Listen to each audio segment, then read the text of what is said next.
¿Cómo están, chicos? Espero que bien. Bueno, vamos a retomar un poco lo que veníamos hablando en la clase pasada.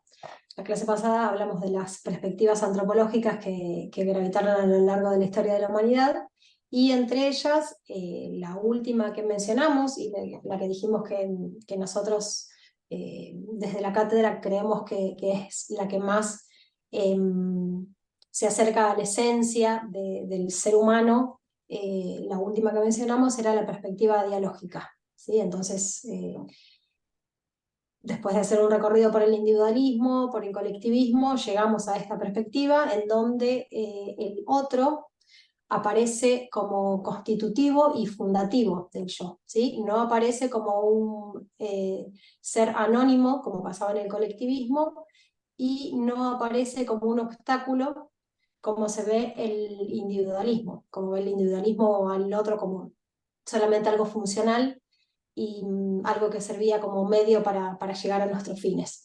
Contrario a estas dos posturas, aparece esta perspectiva en donde el otro es una parte constitutiva de nosotros, ¿sí? Tiene un rol fundamental, un rol muy importante, y es con la perspectiva que vamos a trabajar hoy, ¿sí? Hoy vamos a ver la filosofía del diálogo. Voy a compartir el PowerPoint.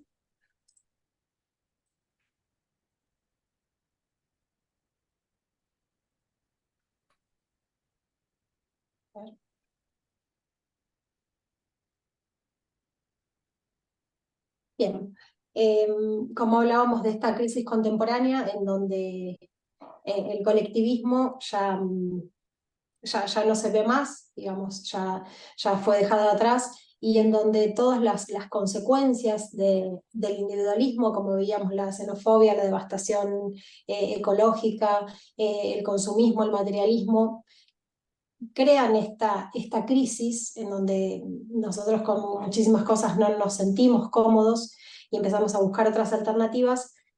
Resurge esta idea de que resulta necesario mirar la realidad desde otro lado, ¿no? Desde el lugar del otro, como un ser constitutivo y fundativo del yo, como decíamos recién. Dice uno de los trabajos que está en la cátedra virtual, que es de Hugo Mujica. Dice: el otro está inscripto en mi mismidad.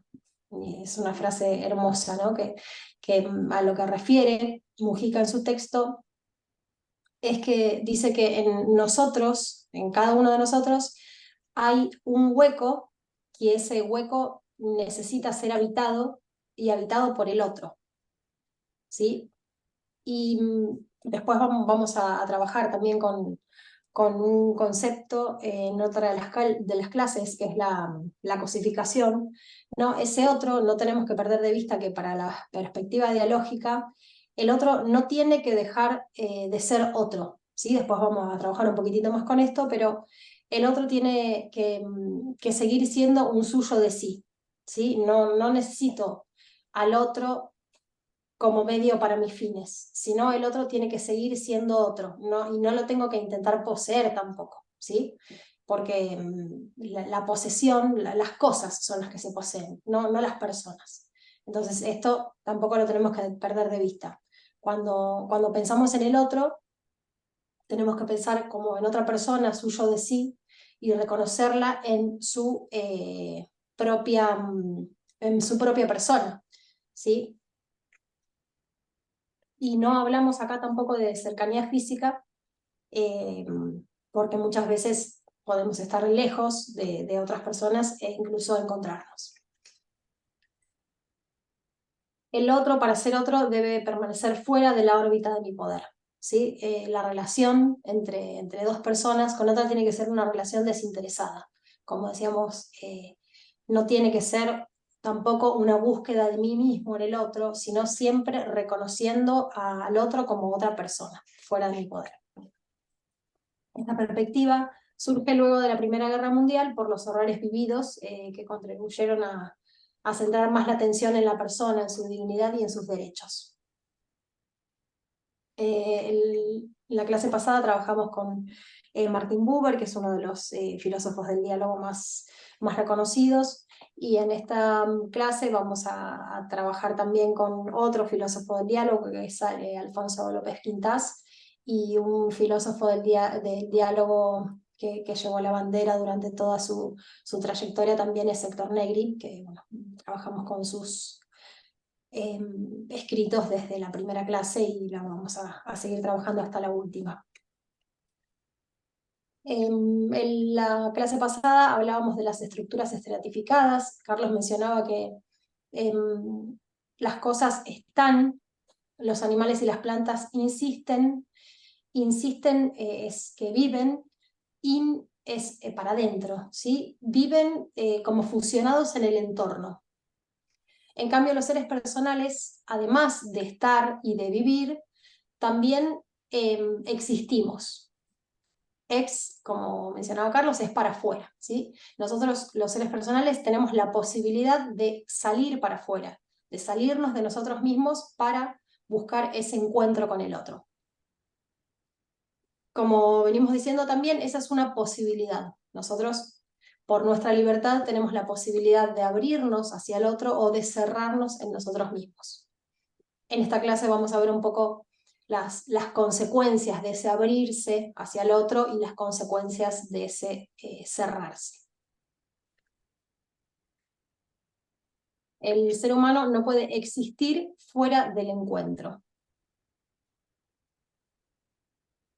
Yo no sé si fui yo la que hice esa raya azul, pero bueno, ahí se mantendrá hasta el final porque no sé cómo se saca. Raro. Bueno, estaba antes, nunca estuvo en el Power. No. Bueno, no importa, ahí la dejamos. Alguien capaz que quería hacer algún comentario o anotar algo. Bueno, y cuando hablamos... esperen que se me fue. Ahí está, acá estábamos. Ahí va. Bueno, el ser humano entonces decíamos que no puede existir fuera del encuentro y el ser humano cuando se abre para afuera se abre al entorno, que es a la naturaleza, a los seres, a los otros seres o también a lo absoluto que es a Dios.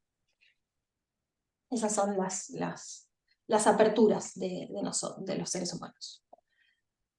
Para la perspectiva dialógica, estos encuentros se producen a través del diálogo, ¿sí? El diálogo es el encuentro. El diálogo es el llamado del otro que despierta mi respuesta. Ese llamado del otro no es siempre con la voz, digamos, sino que se despierta con solo la presencia del otro, ¿sí? Con su voz, con el rostro, con una mirada. No nos referimos acá solamente a palabras, sino que podemos encontrarnos con otros a través de millones de maneras, ¿sí? Con una mirada, con un gesto, con un abrazo, con un silencio, con una canción. Siempre cuando hablamos de encuentro hablamos de todas estas posibilidades, ¿sí? No solamente con la palabra hablada. Y ese llamado del otro, o sea, esa presencia del otro, despierta en mí mi respuesta, que también es de la misma manera, ¿sí? No con la voz, sino con cualquier otra posibilidad, pero esa respuesta es siempre un reconocimiento al otro, ¿sí? Reconocer que el otro está ahí. En esa unión entre el llamado del otro y mi respuesta es donde comienza el diálogo. Y el diálogo despierta lo que somos como posibilidad. Como decíamos recién, nosotros tenemos la posibilidad de abrirnos hacia el otro, ¿sí? Entonces esa posibilidad se despierta en ese momento en que comenzamos con el diálogo. La etimología de la palabra diálogo, dia significa dos, logos significa discurso. Es un discurso de a dos, una llamada y una respuesta. Esto lo podemos contraponer con el monólogo, es distinto al monólogo. Monólogo también etimológicamente es uno, el discurso de uno, ¿sí? Nosotros muchísimas veces interpretamos monólogos como un diálogo y tenemos que empezar a diferenciarlos, ¿sí? El diálogo es de a dos, es una llamada y una respuesta. Muchas veces un monólogo pareciera ser un diálogo, o por ejemplo los discursos políticos, ¿no? Los discursos políticos son monólogos, no son diálogos, no esperan una respuesta del otro. Y también hay que contraponerlo con el silencio. El silencio, habíamos dicho en la clase pasada, que es importante, pero siempre como un momento transitorio, ¿sí? El silencio transitoriamente es bueno y sirve para la preparación del encuentro, como mencionábamos en la clase pasada, que en filosofía se llama ascesis. Nosotros muchísimas veces, nosotros mismos pensamos en un diálogo, en un posterior diálogo, y lo preparamos antes, ¿no? A veces nos sale bien, a veces no nos sale tan bien, pero lo hacemos muchísimas veces, y para eso es importante el estar solos y el silencio. Yo, si me Eh, disculpas, yo sí, por si, supuesto. si pudiera anotaría con lapicera algo como que la palabra diálogo, el diálogo no tiene que ver con el hecho, o es mucho más, trasciende el hecho de que los seres humanos nos hablemos entre nosotros. ¿Mm? Aunque parezca una obviedad y no lo sea, trasciende, es muchísimo más que el simple hecho fáctico de hablarnos, porque comúnmente se entiende, se distorsiona el significado o se cree que al hablar de diálogo estamos haciendo referencia a que nos hablamos entre nosotros, ¿no? Es muchísimo más, trasciende, ¿m? Como está contando Daniel, es una idea mucho más profunda. Por eso es que muchas veces no se puede distinguir diálogo de monólogo. A partir de ese dato, que no implica, esto lo dice un filósofo, no implica que los hombres nos hablemos entre sí, a partir de ese dato podemos ir entendiendo mejor entonces lo que está contando Marina. Nada más, Marina. Sí, sí. Tal cual. Esto se refiere al diálogo como encuentro, ¿sí? Al preguntarse cómo estás y al esperar una respuesta real y no en una charla de ascensor, digamos, o en un paso, me cruzo con alguien y le pregunto "Hola, ¿cómo estás?" y sigo caminando. No, no.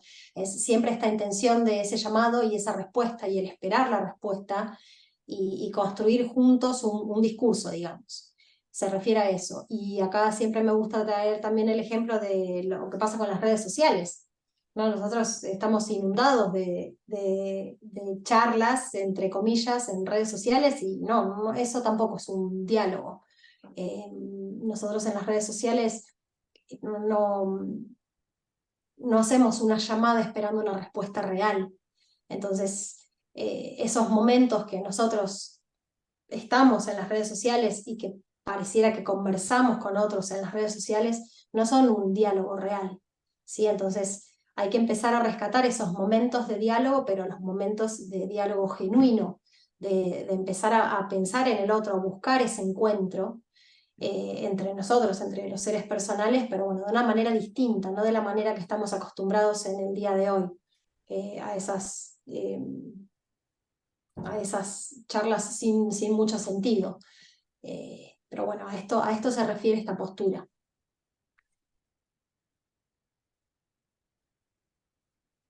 Bueno, el otro es una verdad que se anuncia por sí misma, como decíamos recién.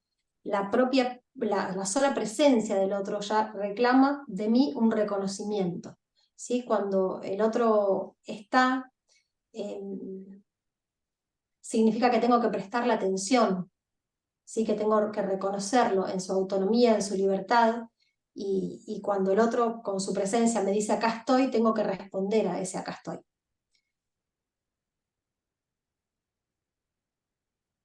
El encuentro es una afirmación recíproca, los dos, tanto el otro como yo, existimos y nos reconocemos en nuestra propia autonomía, ¿sí? Como decíamos recién, el otro está y lo tengo que reconocer, pero el otro también me tiene que reconocer a mí. Eso es importante. Tiene que ser un ida y vuelta. Bueno, la filosofía del diálogo es aquella en la que la presencia del otro está constitutivamente incorporada. A diferencia de lo que sucedía en el individualismo, que el otro cercena mi libertad, mi libertad termina cuando empieza la del otro, ahí pareciera que son dos cosas separadas, ¿no? Cuando empieza uno, empieza uno, termina el otro. Acá no, acá pasa algo muy distinto. Yo no puedo ser yo sin el otro. Pensemos en nuestra vida, en nosotros mismos, ¿no? Nosotros no podemos ser hijos sin padres, no podemos ser padres sin hijos, no podemos ser hermanos sin hermanos, no podemos ser amigos sin amigos, no podemos enseñar sin nadie que nos escuche. Toda nuestra realidad se ve claramente en toda nuestra realidad la necesidad del otro, la necesidad de compartir, la necesidad de encontrarnos. El otro a nosotros nos constituye como persona. Nosotros no podemos ser sin el otro.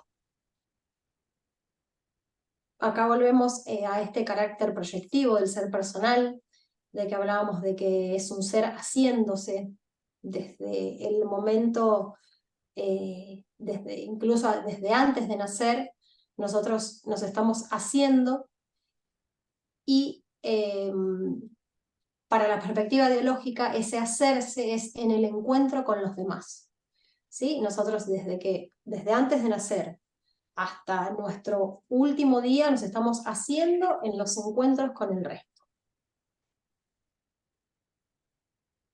Y ahora vamos a adentrarnos en este escrito que está subido a la cátedra virtual de Alfonso López Quintás, que es uno de los filósofos del diálogo, que es muy lindo y explica un poco cuáles son los descubrimientos, los 12 descubrimientos que tenemos que hacer nosotros los seres personales para llegar a hacer un análisis profundo de la vida. Como ven, el tercer encuentro, y él dice que es el tercer punto, y él dice que es el más importante, es el encuentro. Pero para entender lo que es el encuentro, tenemos que ver también las realidades que nos rodean, que es el punto 1 y el punto 2. Así que ahora vamos a trabajar un poco con este texto que es muy lindo. Bueno, Alfonso López Quintás empieza diciendo que nosotros, más allá de nuestros 9 meses de gestación en el vientre materno, necesitamos un periodo de más o menos un año para seguir haciéndonos en el entorno. ¿Sí? Él dice que incluso son datos biológicos, que nosotros nacemos antes de lo previsto, digamos, antes de terminar de hacernos. Y necesitamos ese tiempo inmediato al nacimiento, nos seguimos formando en relación a nuestro entorno. Él dice que para lograr un encuentro verdadero, como decíamos, tenemos que entender esas realidades que nos rodean. Por un lado, que es el punto 1, existen los objetos y los ámbitos. Los objetos son realidades cerradas y las cuales, dice López Quintás, no nos ofrecen ningún tipo de posibilidades. Después lo vamos a ver con ejemplos que quizás lo podamos entender mejor. Y esos objetos, que no nos ofrecen ninguna posibilidad, se encuentran en el nivel 1. Y por otro lado, están los ámbitos, que son realidades abiertas, que nos ofrecen posibilidades, se abren a nosotros y están en el nivel 2. López Quintás, para diferenciarlos, lo hace a través de un ejemplo, que es el que les voy a contar ahora, ¿no? Si nosotros tenemos un objeto, una tabla de madera. Una tabla de madera, dice el que está en una carpintería apoyada en una pared, eso es una tabla de madera. Es un objeto que no se relaciona conmigo, no me ofrece ninguna posibilidad y que se encuentra en el nivel 1. Ahora, si esa tabla de madera le pintamos unos cuadrados blancos y negros y la convertimos en un tablero de ajedrez o de damas, por ejemplo, ya esa tabla de madera, que ahora es un tablero, pasa a convertirse, a transformarse en una realidad abierta que me ofrece posibilidades de jugar, de encontrarnos, y pasa a ser un ámbito de nivel 2. Entonces, hasta acá vimos lo que son los objetos que no nos ofrecen posibilidades y están en el nivel 1, lo que son los ámbitos que nos ofrecen posibilidades, se abren a nosotros y están en el nivel 2, y vimos cómo se produce la transformación. Nosotros ya vimos también lo que es cultura, ¿no? Entonces es importante acá resaltar de nuevo este concepto de cultura, de transformar, las posibilidades de transformar que tiene el ser humano, que nosotros podemos hacer esto, ¿no? De transformar los objetos en ámbitos que nos ofrezcan posibilidades. ¿Cómo vienen hasta acá? ¿Venimos bien? Sigo entonces, porque diferenciar estas dos realidades es importante para seguir viendo el resto.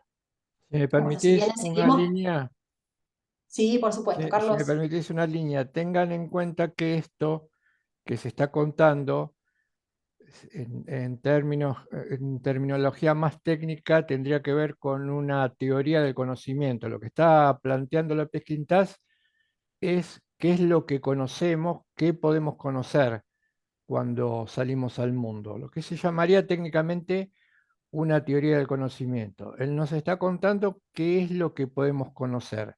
Lo otro, la realidad. Como decía Marina, en un nivel primario, en un nivel 1, están las cosas o los objetos. Y después iremos subiendo y además viendo qué otro tipo de realidades más complejas aparecen.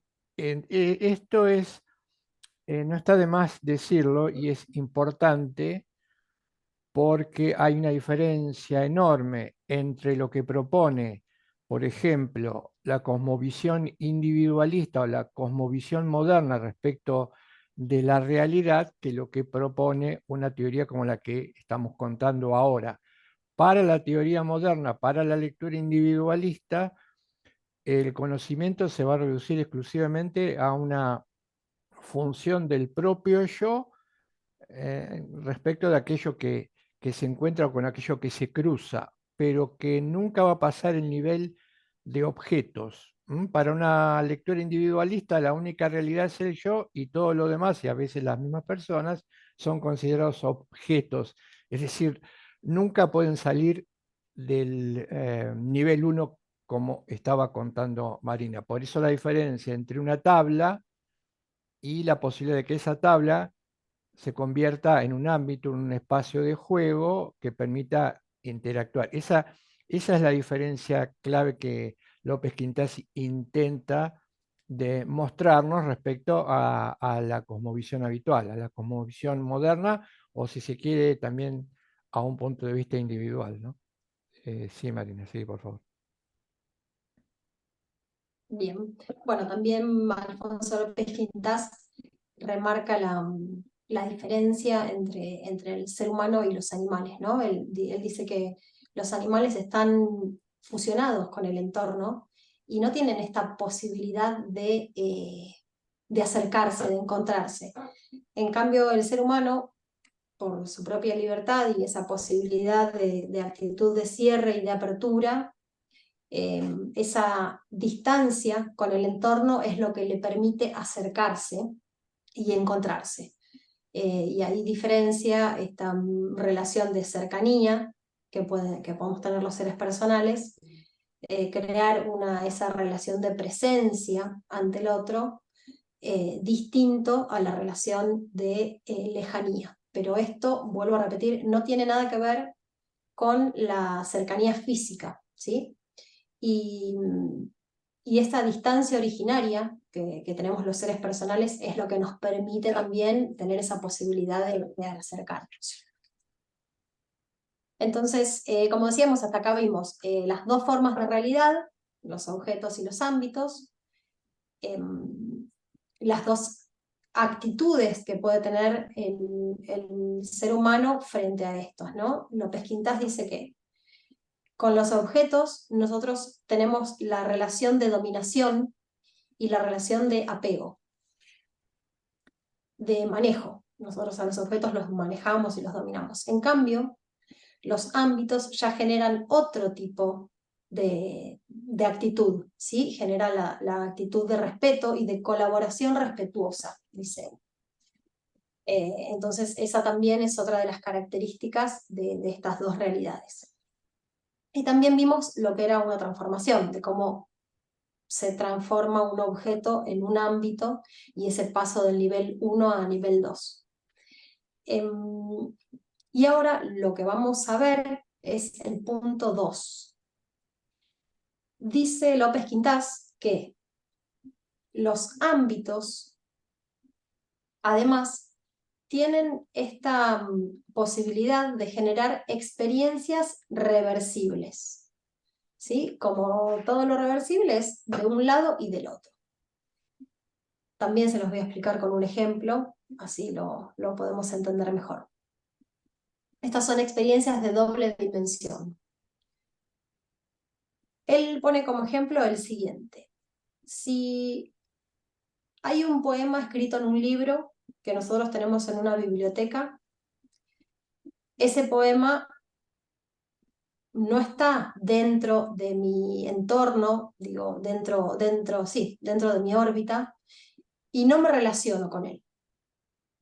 En cambio, dice él, si a ese poema, que me gusta mucho, lo aprendo de memoria y le empiezo a dar vida, ahí se produce una experiencia reversible. ¿Sí? ¿Por qué una experiencia reversible? Dice él que el poema actúa sobre mí porque me nutre espiritualmente y a la vez yo actúo sobre el poema porque le doy vida, ¿sí? Le doy ritmo, lo vuelvo a interpretar. Entonces, acá es una experiencia de doble dimensión porque entre los dos se produce esta experiencia reversible que a los dos nos hace crecer. ¿Sí? Ese sería el punto 2. Y acá empieza a decir López-Quintás, ¿qué pasa con las cosas, ¿no? Las cosas propiamente dichas, con las cosas que son ámbitos? Dice él que una persona y un ámbito pueden encontrarse, después vamos a ver también en otra de las clases lo que es la ambitalización, que es incorporar las cosas al diálogo, ¿sí? No sé, por ejemplo, no es lo mismo una flor que está en un jardín que una flor que me regaló mi hijo. Es distinto, ¿sí? En ese momento, en el momento en que mi hijo me regala una flor, esa flor se incorpora al diálogo. No es que dialogo con la flor, pero es una forma de diálogo. Eso es la ambitalización. Entonces, López-Quintás dice que es muy importante este encuentro entre una persona y un ámbito, pero que el encuentro propiamente dicho con su valor supremo es el encuentro entre personas. ¿Sí? En un encuentro entre personas se traduce lo que él llama el poder de iniciativa, se refleja este poder de iniciativa que tenemos todos de encontrarnos con el otro, ¿sí? Cada tipo de realidad nos pide una actitud distinta. Los objetos, como habíamos dicho, nos piden esa actitud de dominación, de manejo. En cambio, los ámbitos nos piden esta actitud respetuosa, esta colaboración respetuosa.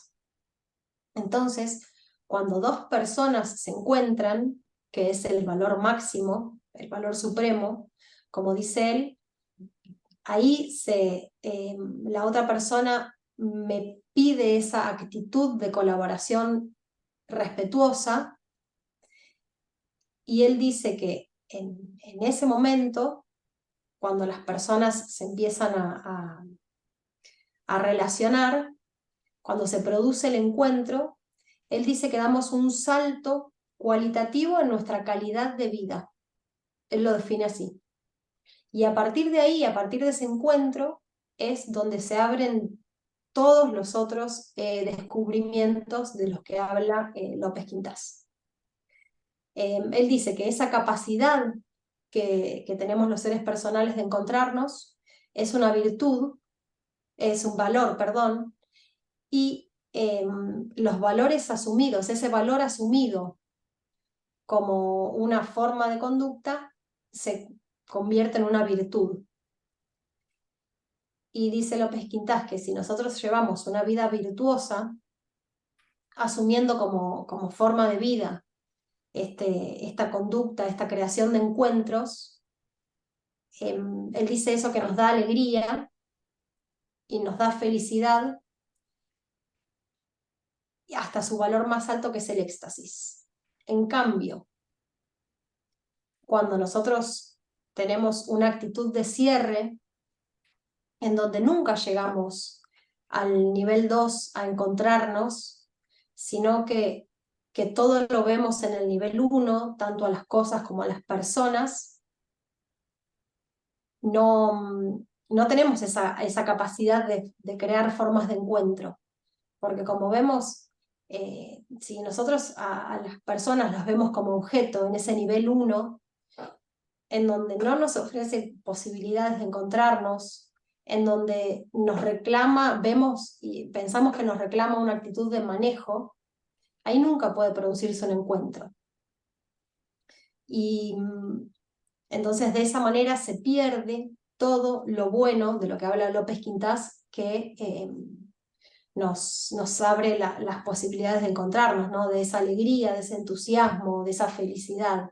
Todo eso nos lo perdemos si solamente nos quedamos en el nivel 1, si solamente las realidades las vemos en ese nivel 1.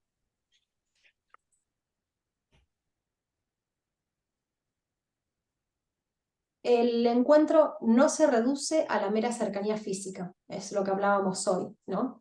Es un modo privilegiado de unión que establecemos con realidades dotadas de singular poder de iniciativa.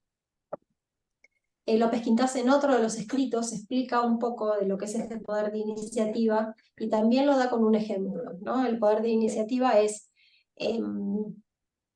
cuando, por ejemplo, invito a alguien a ver una obra de teatro. ¿Sí? Vamos a ver la obra de teatro y después esa persona me invita a ver otra obra de teatro para después comentarla. Eso es un poco el poder de iniciativa, es el poder de iniciativa y la respuesta del otro. Ahí, cuando cada uno despliega ese poder de iniciativa, es cuando se producen los encuentros. Dice que nosotros todos somos seres dotados de ese poder de iniciativa. A veces lo hacemos y a veces no. Ahí vuelve a aparecer de nuevo esta actitud de cierre o esta actitud de apertura. Y dice López Quintás que si no reduzco a cuanto me rodea a medio para mis fines, quiero apropiarme del otro, sino que respeto lo que es el otro y lo que está llamado a ser, seremos dos centros de iniciativa. Y ese respeto me lleva a colaborar con el otro y viceversa. En ese caso, las posibilidades se entremezclan y ese entreveramiento es el encuentro. Él dice que ese entreveramiento entre esos dos centros de iniciativa es el encuentro. Para la perspectiva dialógica, toda nuestra realidad está diseñada para el encuentro con los demás. Las manos, la boca, la voz, toda nuestra realidad física está diseñada para encontrarnos con el resto. Pero esa disposición física, como decimos desde la primera clase, no es suficiente. Esa libertad que tenemos no es suficiente, sino que es una posibilidad, ¿sí? Además de tenerlo, tenemos que estar dispuestos a abrirnos hacia el otro y a tener esa actitud de apertura de encontrarnos con el resto. Esa disposición física no es suficiente, sino que es una posibilidad. Bueno, en el diálogo existen distintas dimensiones. En el diálogo se expresan estas dos dimensiones de las que hablamos también, esta libertad, que es esta posibilidad de abrirnos hacia el otro, de tener esa actitud de apertura, y a la vez también se expresa la esperanza.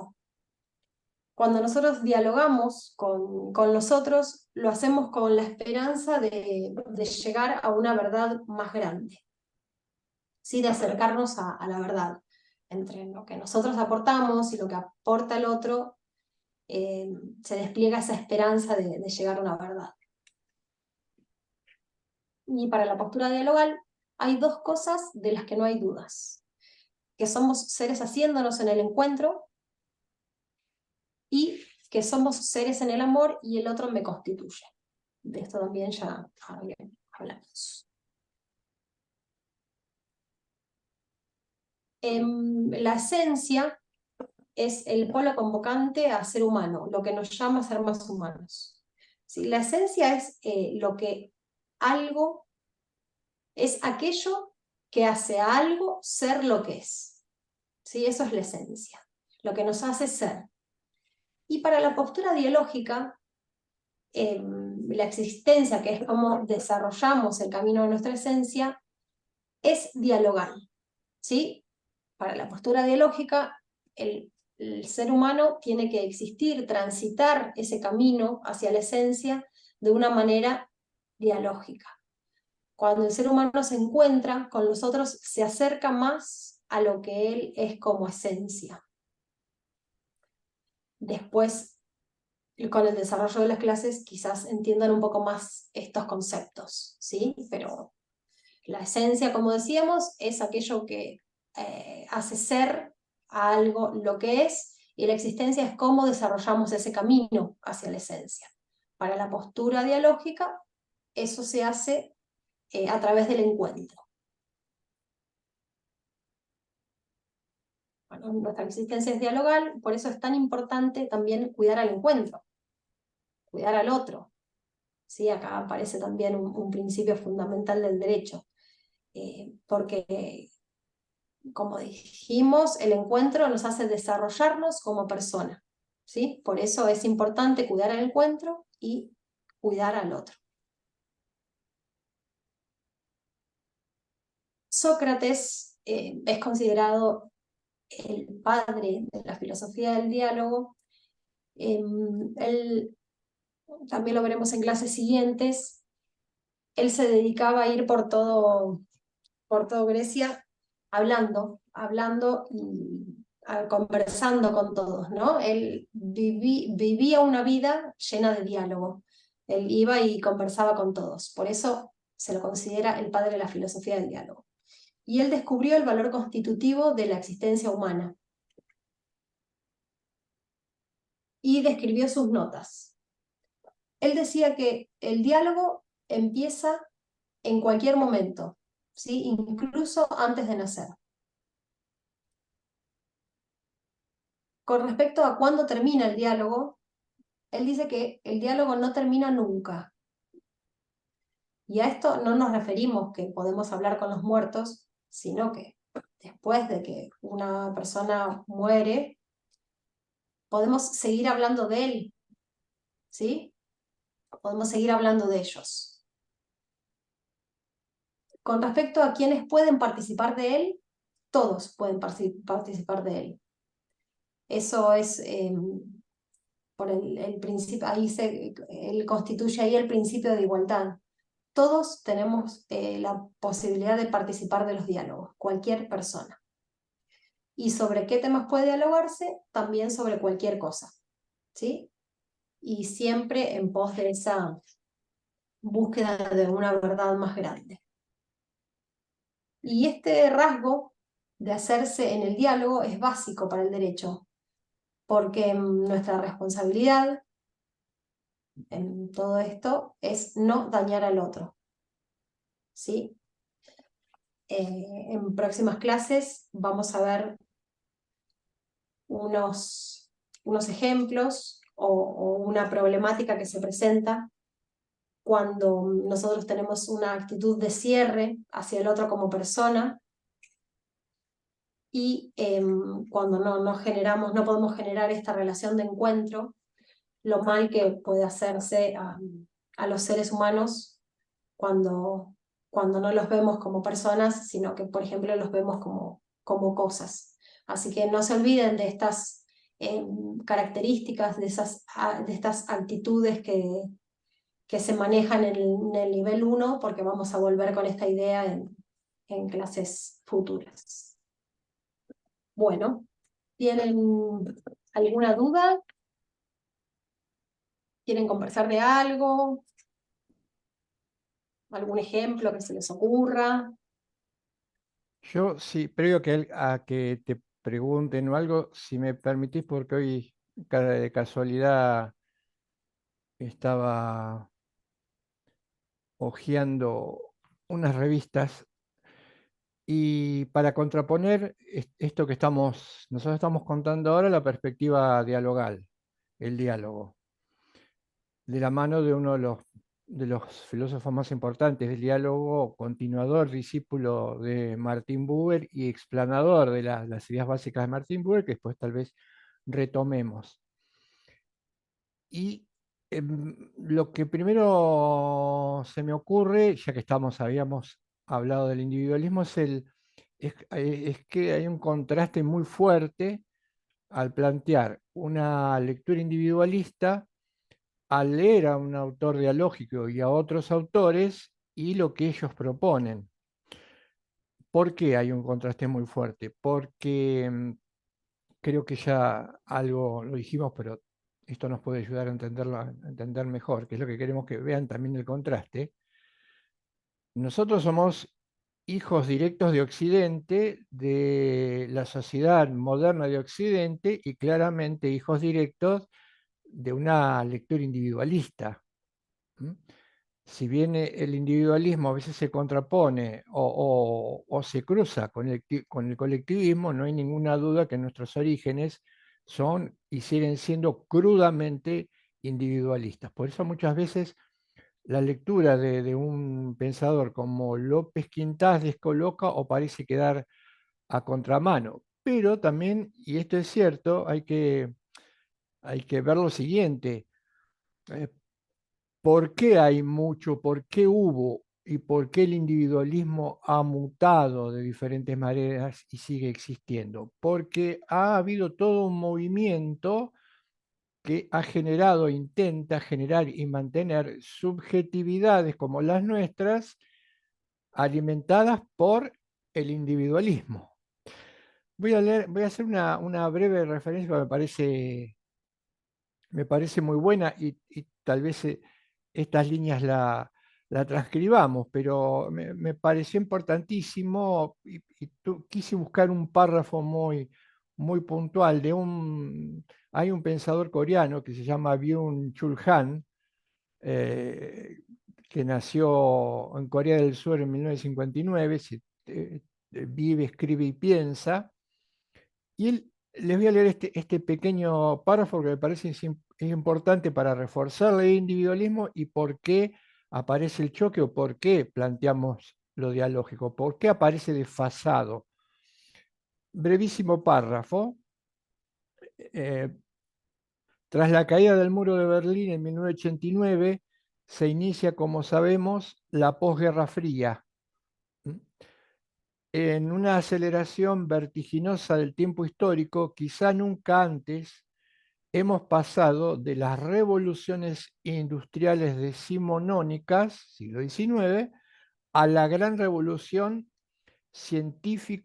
técnica y digital de los siglos XX y XXI. Está planteando acá ese paso en el corte del medievo y renacimiento, el inicio de la era moderna, las grandes revoluciones industriales, individualismo, colectivismo, el muro, la caída del muro de Berlín, la Guerra Fría y algo que se emparenta con el individualismo actual de Occidente, que es la gran revolución científico, técnica y digital de los siglos XX y XXI. Fíjense lo que dice, del individualismo propio del primer capitalismo, hemos pasado al libertarismo. La palabra ismo, como les decía en la clase anterior, agregada a libertad, implica una distorsión profunda, negativa y errónea, por supuesto, del tema libertad, al libertarismo atomizador del capitalismo neoliberal, en un proceso dirigido geopolíticamente por el mundo anglosajón. La economía parece situarse por encima de las personas y de los países. Esta descripción es excelente. Si, toda esta discusión, todo este pensamiento, hay que verlo en contexto. Y el contexto está acá claramente. ¿Mm? Pensemos que es muy difícil salirse del individualismo porque hay todo un status quo, toda una estructura, todo un sistema planetario que tiende al sostenimiento como consecuencia del capitalismo neoliberal, como decía de Adam Smith, en el mundo anglosajón y el predominio de la economía para generar subjetividades que contribuyan, como también lo va a decir este coreano, a producir y a producir crecimiento del capital, pero evidentemente en desmedro de un rasgo que es propio de la condición humana, que en virtud de estos movimientos que este coreano piensa, parecen claramente, eh, se ocultan, se niegan o parecen claramente desfasados. ¿Mm? Cierro con esto. Ante esta novedosa situación, Byung Chul Han radiografía al sujeto neoliberal de la sociedad del rendimiento. De alguna manera también nos está radiografiando a nosotros. Nosotros somos sujetos neoliberales en una sociedad de rendimiento.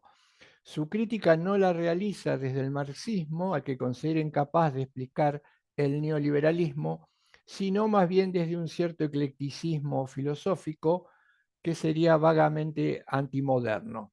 La idea fuerza que articula toda la propuesta filosófica de Byung-Chul Han es la autoexplotación.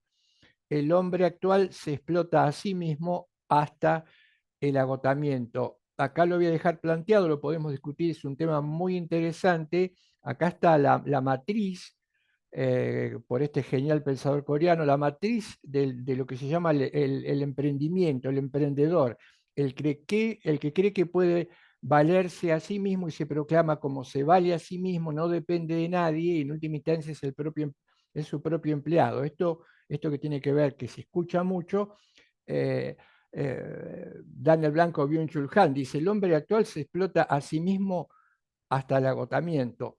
No depende de nadie, parecería que solo depende de sí, pero depende de sí simplemente para explotarse, para dedicarse, si fuese posible, las 24 horas a una producción sin descanso. En este contexto es donde o puede ayudar a entender nuestra propuesta dialogal y que a veces la propuesta dialogal parece como fuera de foco. En realidad,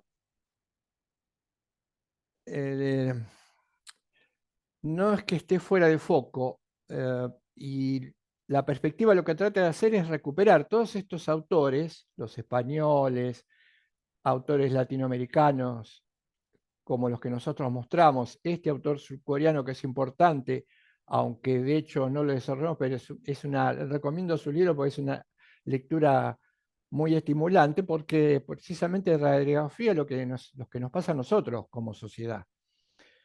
Y es interesante el contraste. ¿Mm? Después vamos a ver porque los autores ideológicos no podrían, no deben considerarse autores ingenuos. Ellos mismos son conscientes, no son ingenuos. Ellos mismos son conscientes que, dado el espíritu, el talante del mundo en que vivimos, la proposición de ideas de este tipo o con estas características a veces suele eh, generar rechazos iniciales y hasta prejuiciosos. Y si puedo ligar con lo primero, y después seguimos, entonces si puedo ligar con lo primero, con lo que venimos contando, ¿no? Hacer una conexión como, porque todo lo que vamos contando hasta el final está interconectado. Diría, eh, ¿qué carácter tiene? ¿Cómo lo planteamos nosotros a nuestra condición dialogal? Nosotros la planteamos como una dimensión normativa. ¿Qué quiere decir como dimensión normativa? Que nosotros llevamos inscripta esa necesidad de diálogo. Es un deber realizarnos conformes a esa necesidad de diálogo. Pero por supuesto, no siendo un mundo ideal, no siendo seres ideales, esa exigencia normativa de realizarnos de no cualquier manera, sino de la manera en cómo está inscripta en nuestra propia estructura, resulta muy difícil y muy complicada. Un viejo axioma de la filosofía clásica decía que el obrar sigue al ser.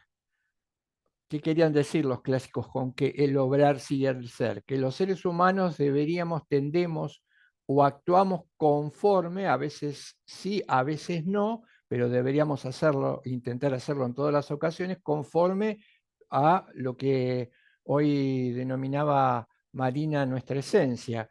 Definición de esencia, la que dimos hoy, la damos otra parecida, escolar pero válida. Esencia sería aquello que hace que una cosa sea lo que es y no otra. Los seres humanos tenemos una esencia, esto por supuesto no, está discutido. El liberalismo niega la posibilidad de la ideología neoliberal, niega la posibilidad de la esencia del ser humano. Por eso dice que al negarla, plantea el hecho de que nosotros podemos hacer lo que se nos ocurra, que lo que se nos ocurra, y si sale de nosotros mismos, está bien. Esta es la idea, podría llegar a ser la idea dominante. Eh, ¿Hay una esencia? Sí, por supuesto que hay una esencia. Y esa esencia se actualiza en la coexistencia. ¿Mm? La esencia del ser humano sería coexistir. Y al actuar deberíamos actuar conforme a esta exigencia. Yo les hablaba en la clase, les hablábamos en la clase anterior de la ética. La ética es precisamente esa disciplina que nos indica cómo debemos actuar constantemente. ¿Qué ser humano no se plantea permanentemente, a veces conscientemente, a veces inconscientemente, no se plantea qué tengo que hacer para actuar bien? ¿Qué es lo que tengo que hacer? ¿Cómo lo tengo que hacer? Constantemente está girando en nuestra cabeza esta idea. ¿Por qué? Tal vez porque sepamos que las cosas no se pueden hacer. Digo cosas en un sentido muy amplio. No se pueden hacer de cualquier forma. ¿Mm? Debe haber algo que nos indique un derrotero, una guía, un camino, cómo llegar, cuál es. De hecho, yo les comentaba en la clase anterior, o en la primera o segunda clase, ya no lo recuerdo bien, de hecho, nos equivocamos constantemente. El error es constante en nuestro propio interactuar. Entonces, esto nos debería preocupar. Por ejemplo, sé que puede sonar muy genérico, sé que puede sonar muy amplio, pero al mismo tiempo suena o es muy real. Un problema que tenemos que resolver es el problema de la indigencia, de la pobreza a nivel planetaria, que a nosotros nos alcanza en mayor o menor medida. Algunos tenemos mucha suerte, por decirlo de alguna manera, algunos tenemos mucha suerte que en una sociedad como esta, neoliberal, que condena a las personas al conflicto y a la destrucción o a la interdestrucción entre sí mismos teniendo como rasgo la competitividad por la competitividad misma, este es un eslogan del individualismo, la competitividad por la competitividad misma, y la competitividad entendida como la competitividad no para crecer, la competitividad para derrotar al otro, para hacer caer al otro, para vencer al otro. Esa idea matriz de nuestras sociedades, por supuesto, colisiona con la perspectiva del diálogo. Esa competitividad es un rasgo, yo no diría que no es un rasgo inherente a la condición humana, es un rasgo generado en subjetividades formateadas, eh, por ejemplo, en la nuestra, en Occidente y en lo que hace América Latina.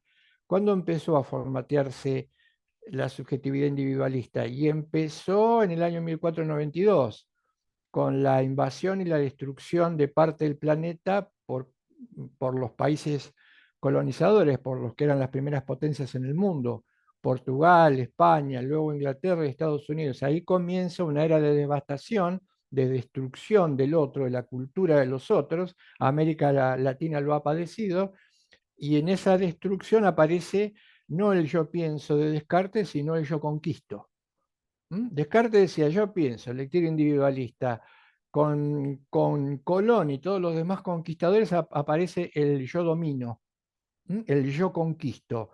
El yo domino y el yo conquisto, que se articulan con la idea cartesiana del yo pienso, luego existo, se va a convertir luego en la matriz o en la generación de subjetividades a las que hay que hacerles creer que el único y último sentido de la vida es generar riqueza y acumular capital. A tal punto han tenido éxito que hoy, siglo XXI, en un mundo que está atónico. Y fíjense otro dato importante para pensar. Decía hoy, cuando mostraba el esquema Marina, de López Quintás respecto de las cosas. Si nos sacamos a nosotros mismos, está lo otro, dicen los filósofos dialogales.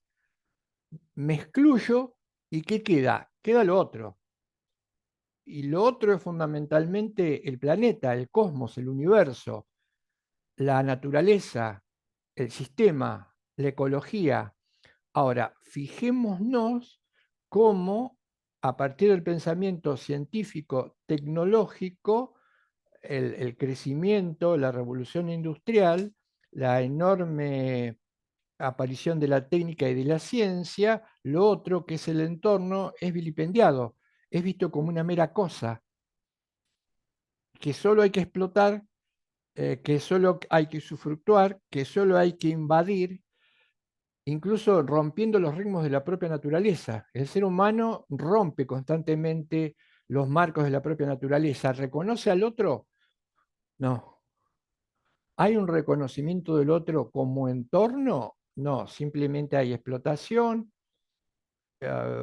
aniquilamiento de los recursos naturales, destrucción del medio ambiente. ¿Por qué? Y porque la consigna es, y voy cerrando esta idea, porque la consigna es obtener bienes, generar bienes para consumo y producir bienes, pero agotando el planeta. Se me ocurrió un ejemplo muy sencillo: muchos escritorios de madera que implican la posibilidad de venderlos, generar la necesidad de que esos escritorios de madera se consuman.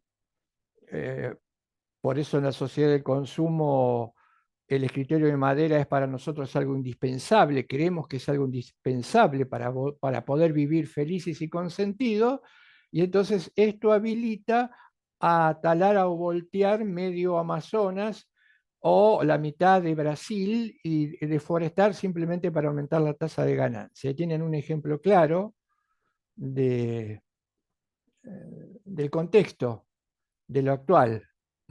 Si vamos a pensar el derecho y lo vamos a pensar en gran escala, esto lo tenemos que pensar.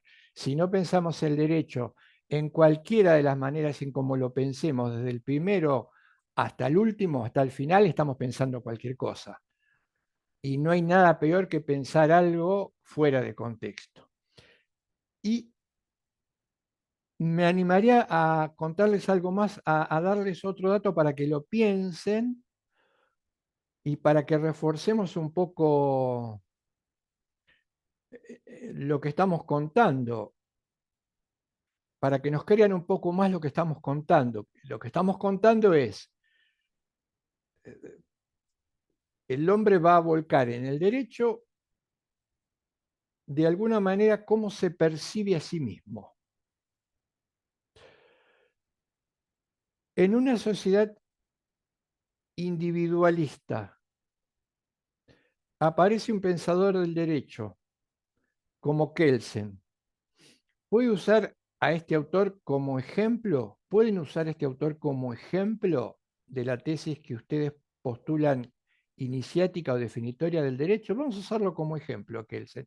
Si Kelsen es hijo de la modernidad, si Kelsen está imbuido fuertemente de ideas individualistas, esto tendría que devolverlo al intervenir en el producto cultural derecho. ¿Cuál sería la intervención en el producto cultural derecho por parte de Kelsen? En la teorización sobre lo que sea el derecho. Kelsen elaboraría una teoría del derecho, que es un producto cultural, los dos son productos culturales, la teoría y el derecho. La intervención, la contribución de Kelsen es sobre el derecho. ¿Y cuál es el sentido o el significado último de una propuesta como la de Kelsen? Y fíjense que acá van a ver claramente, tal vez él ni siquiera lo pensó, expresó en sus escritos un sentido individualista de la condición humana. Kelsen dice, los seres humanos, si leemos sus escritos y si vamos un poco, tratamos de pensar un poquito más en profundidad. Por eso López Quintás decía, hay un arte que es el de aprender a leer de manera creativa. Hoy estábamos hablando de literatura y López Quintás nos dice, aprender a leer de manera creativa es no solamente leer y entender el significado primario de las expresiones, el significado, sino el sentido. Él dice, hay una diferencia abismal entre leer algo, leer como intentar comprender. Lo primero que descubrimos o se viene a la mente si sabemos leer y escribir es el significado de las palabras. Ahora, la cuestión no es el significado, la cuestión es el sentido. Por eso muchísimas veces leemos y leemos y leemos y el significado, lo que conocemos es el significado primero y directo palmario, pero nunca lo entendemos porque no llegamos al sentido. Dejemos de lado esta disquisición que tiene que ver con lo que contamos recién y volvamos al ejemplo de Kelsen. Y dice Kelsen, entonces, ¿cómo somos los seres humanos? Si él dice, los seres humanos somos seres racionales, dato importante marcado por el individuo, por la filosofía moderna, en discusión, ¿qué es lo que nos distingue, qué nos hace ser humanos del resto? Tradicionalmente se dice la razón, nosotros decimos no, no es la razón lo que distingue al ser humano de lo otro, de lo que no es él, no es la razón. Los seres humanos somos racionales, pero eso no es lo que nos distingue en profundidad de los otros. Y Kelsen acota y angosta la idea de razón, dice, ¿qué es la razón? ¿Qué sería la razón? Y aparece lo que los modernos llaman razón instrumental. La razón instrumental es como calidad, como condición o posibilidad del hombre, es ponerse un objetivo, un fin, y pensar cuáles serían los mejores medios o los medios para alcanzar ese fin. Acá estaría la razón instrumental. Por ejemplo, si quiero un ejemplo de Nino, si quiero viajar a Buenos Aires, si quiero llegar rápido, es mi finalidad. Si soy racional, tengo que pensar cuál es el mejor medio. Entonces puedo pensar, vamos a hacerlo un poco alguna pincelada de absurdo en el ejemplo. Caminando, en bicicleta, en tren o en auto. Si fuese racional y tuviese las 4 posibilidades, sé que la manera más rápida, probablemente, de llegar a Buenos Aires no sea ni caminando, ni en bicicleta, ni en tren, sino en auto. Ahí tendríamos un ejemplo de que estamos siendo racionales, estamos poniendo en juego nuestra racionalidad. La racionalidad instrumental implica eficacia en la búsqueda del objetivo. Y hasta ahí llega las posibilidades del hombre, dice Kelsen. Entonces, volvamos. ¿Qué es el hombre para Kelsen? Un ser racional, un individuo. Un individuo. Como ser racional, ¿cuál es la consigna del individualismo? Por ejemplo, la del Homo economicus. Poner como prioridad nuestros propios objetivos, mis propios. Vamos a hablar en primera persona, porque así lo hace el individualismo. Mis objetivos. Entonces, si soy individuo, priorizo mis objetivos. Los objetivos de los demás no están, no me importan, existen, pero, dice Kelsen, como cada uno de nosotros es un individuo y la noción individualista es que nos hacemos a nosotros mismos, pueden ocurrir dos cosas, o tal vez una, marca Kelsen, que estemos interesados en lo mismo, dice Kelsen, que nos pongamos el mismo objetivo. ¿Y qué ocurriría? Dice Kelsen, no hay ninguna duda que si nos ponemos el mismo objetivo, lo que vamos a hacer ab initio es intentar o empezar a competir entre nosotros. Porque esa es la idea del individuo, de aquel que prioriza sus intereses. Ni se me va a cruzar por la cabeza colaborar con el otro. Buscamos lo mismo, por lo tanto, yo tengo que llegar antes que el otro, tengo que ganarle, tengo que vencerlo, tengo que desplazarlo. Claro, dice Kelsen, pero si esto ocurre, en una sociedad conformada por individuos, se van a cruzar permanentemente prioridades que los individuos buscan al mismo tiempo. ¿Y esto hasta a qué nos va a llevar? Y dice Kelsen, esto inevitablemente nos lleva al conflicto. En consecuencia, no parece ser muy optimista la lectura de Kelsen sobre el hombre, imbuido de esta premisa individualista. No parecería ser muy optimista, más bien pesimista. ¿Por qué? Porque concedemos, somos racionales, pero ahí empezamos a retroceder, a retasear, pero hasta cierto punto. Y es seguro que vamos a estar o podemos estar en permanente conflicto. Se le presenta un problema, Kelsen. El objetivo, el leitmotiv de la vida de Kelsen es investigar, intervenir sobre el derecho. Entonces a él se le presenta un problema.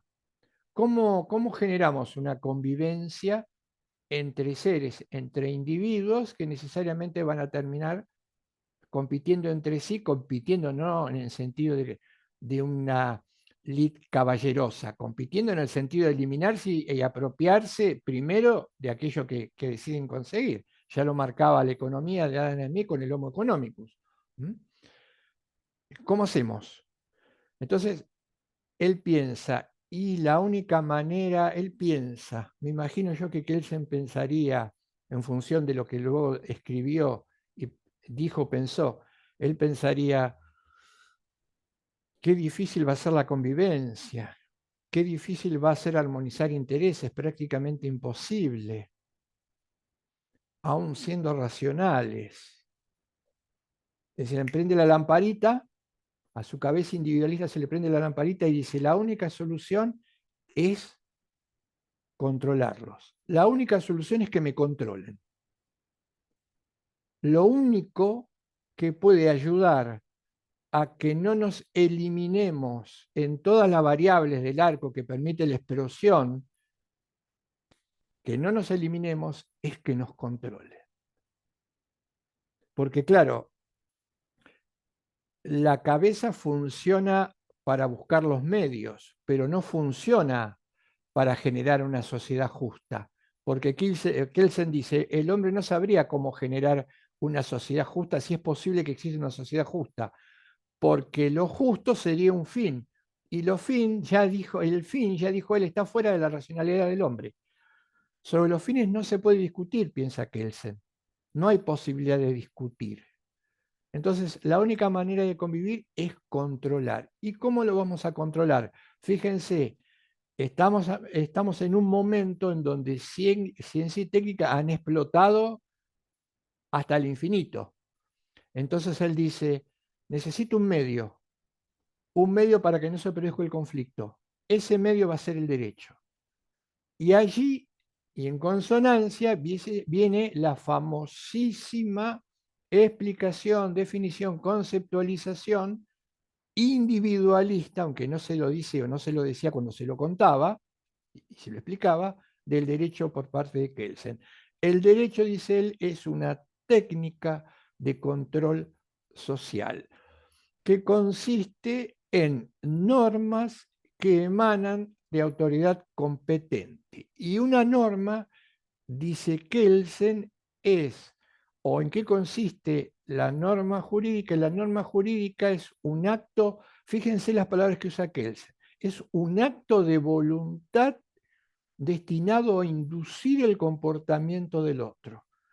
Si este comportamiento que la norma jurídica pretende inducir, yo creo que ustedes podrían entenderlo, pero le digo que inducir no es hacerle comprender al otro.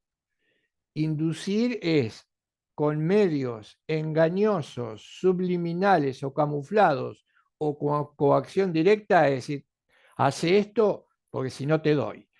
Y ahí aparece la famosa, el famoso centro quicio de la explicación del derecho que él señala, que es la sanción. Fíjense, ahí tienen un producto cultural, una elaboración teórica del derecho marcadamente o profundamente individualista, porque así se veía Kelsen y los hombres de su época a sí mismos. Estaban en plena eclosión del individualismo en la modernidad, primer mundo, Europa.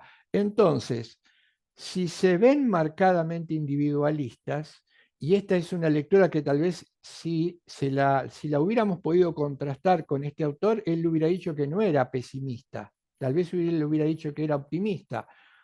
A nosotros nos parece que es pesimista. Es vernos como perros no entrenados, que la única manera de no generar un desorden, matarse a sí mismo, es que los castiguen, les pongan agua y comida de tanto en tanto y los tengan encerrados. De la famosa idea que después, por ejemplo, un moderno como Foucault analiza al intentar explicar. El otro día hablábamos de cómo la modernidad y el individualismo generó la normalización a través del manicomio, también lo hizo a través de las cárceles. Esa idea de que hay alguien normal y alguien que no es normal. La etiqueta de quién es normal lo pone el que detenta el poder político. Y quién no es normal también. ¿Y qué hacemos con los que no son normales? Dice Foucault, es la sociedad del disciplinamiento. La sociedad del disciplinamiento implica la generación del panóptico. El panóptico es el lugar de encierro, en donde las personas están aisladas, están solitarias. Este panóptico es la cárcel, o serían, en un lenguaje del siglo XIX, el manicomio. En un lenguaje del siglo XIX, porque panóptico, cárceles y manicomio siguen existiendo, y siguen existiendo con la misma finalidad. Pero para no irme, y si entendieron, para que lo piensen, ahí ven claramente un producto cultural que se genera incorporando una comprensión del hombre, y no podía ser de otra manera porque Kelsen era un ser en situación y estaba imbuido de esa consigna, que termina elaborando un concepto de derecho ultra individualista. Fíjense cómo se conecta. Aclaro, cuando, esto lo vamos a ver, tal vez ya lo sepan, no está de más repetirlo o no, y está bien que se enteren, cuando eh, el sistema vigente o la manera de explicar el derecho, la única, estaba vigente, se explicaba se enseñaba y aprendíamos Kelsen. Ahora, nunca con ese trasfondo, nunca se nos dijo, miren, les vamos a contar Kelsen, fíjense que por debajo de Kelsen, no, no, no. Se contaba Kelsen como si Kelsen hubiese sido arrojado desde el cielo como idea a esta sociedad, tuviéramos que incorporarla, como de hecho la incorporamos y la empezáramos a repetir. Pero es una idea peligrosísima. Hoy no es lo único que se estudia, pero estamos muy lejos todavía de haber superado esa consigna. ¿Por qué estamos muy lejos? Porque seguimos funcionando con matrices individualistas. ¿Hay alguna matriz colectivista que esté presente en nosotros? Sí, el autor coreano que les estaba marcando, que es un crítico acérrimo del individualismo, porque dice que el individualismo es la dominación, ya no dominación con cañones, sanciones, sino tiene que ver con la tecnología. Eh, Él dice, está presente también el colectivismo. Individualismo y colectivismo a veces se solapan. Cayó el muro de Berlín, pero la idea de colectividad o de colectivismo no cayó. No cayó, ¿por qué no cayó? Si alguien propone hoy que el objetivo a conseguir, socialmente hablando, es el orden,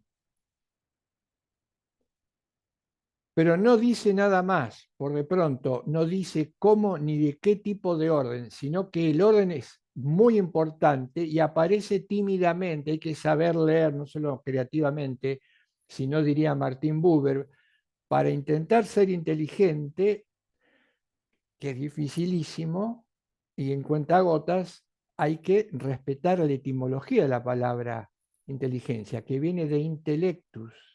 Y intellectus dice él, inter, que es profundo, lectus, lectura. La inteligencia tiene que ver con la capacidad de leer en profundidad, diría, parafraseando López Quintás, más allá del significado, en la búsqueda del sentido. Si alguien propone orden, pero no dice cómo y por qué, y hay, si uno empieza a leer en profundidad, cierta intuición de que el orden parece ser más importante que las propias personas, por ejemplo, ¿por qué más importantes que las propias personas? Porque si en esa búsqueda de orden el orden legitima la eliminación de personas,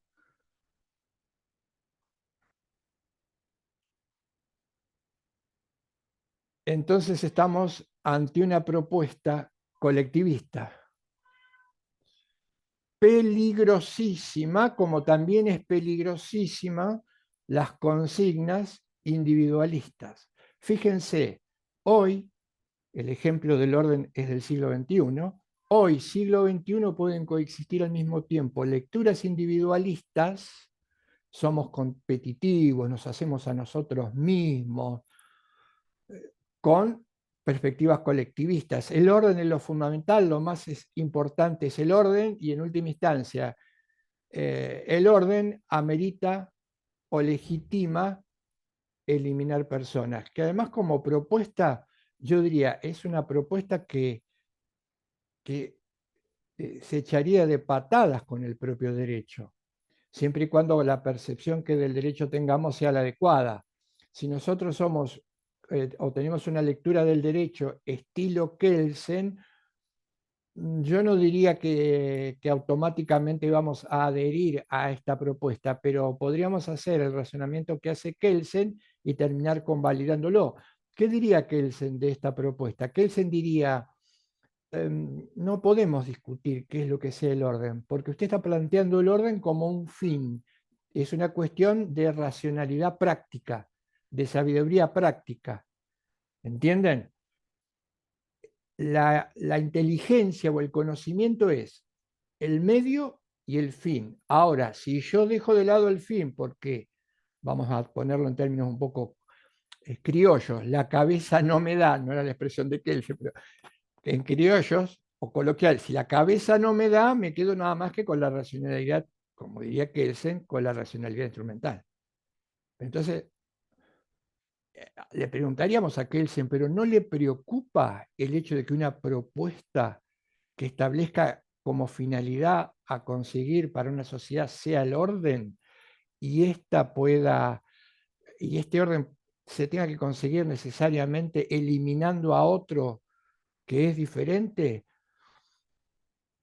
Y Kelsen diría, no, primero no se asustaría, no le parecería tan alarmante y ¿saben qué? En su teoría del derecho o en su teoría de las normas tomaría un párrafo de las dos y diría, es que, él diría, en definitiva, si no podemos discutir sobre cuál sea el mejor fin y solamente sobre los medios, discutamos sobre los medios. ¿De qué manera podemos llegar a ese orden? No lo pongamos como bueno o como malo. Y por otra parte, si usted considera que llegar al orden eliminando a otro es negativo, imagínense si ese llegar a ese orden eliminando a otro tuviese el apoyo, si se tratase de una discusión y de una ley en el Congreso de la mayoría. No tendría argumentos para rebatirlo. Pero además, si me siguen en el razonamiento y la argumentación, podría decir esto, ¿qué es lo que le preocupa? ¿El derecho a la vida de estas personas? ¿Le preocupa el derecho a la vida de estas personas? Sí. Entonces, ¿qué diría?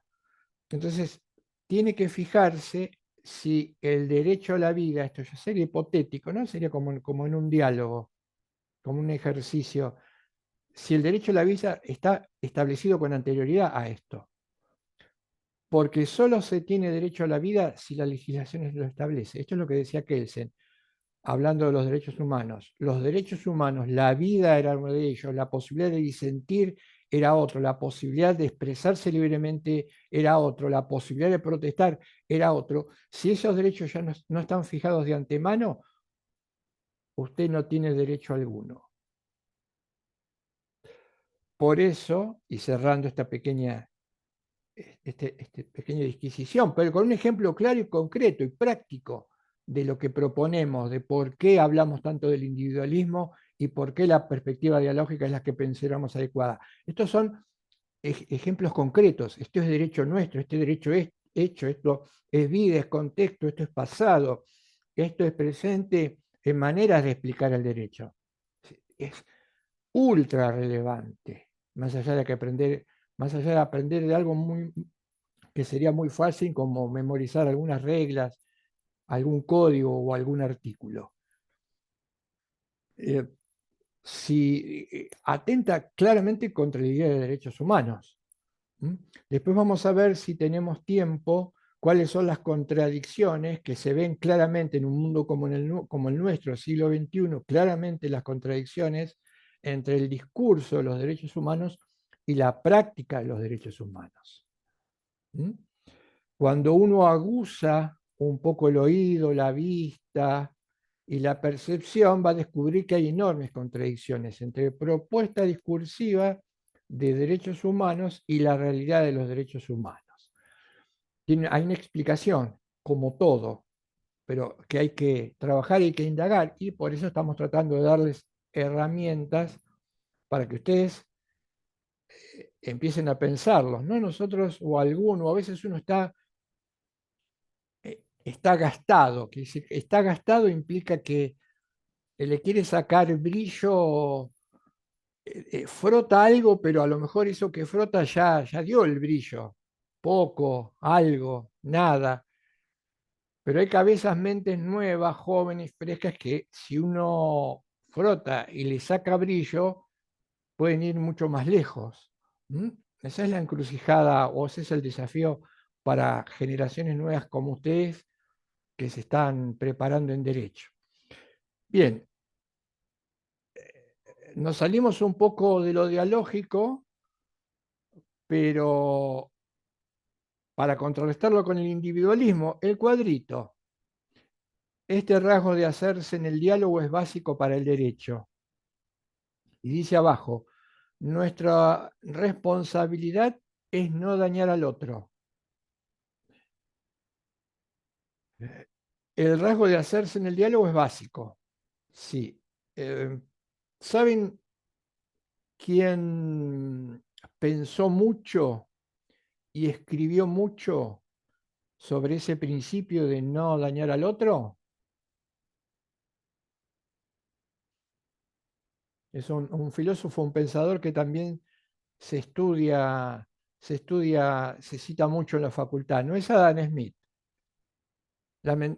No, no, me voy a desdecir.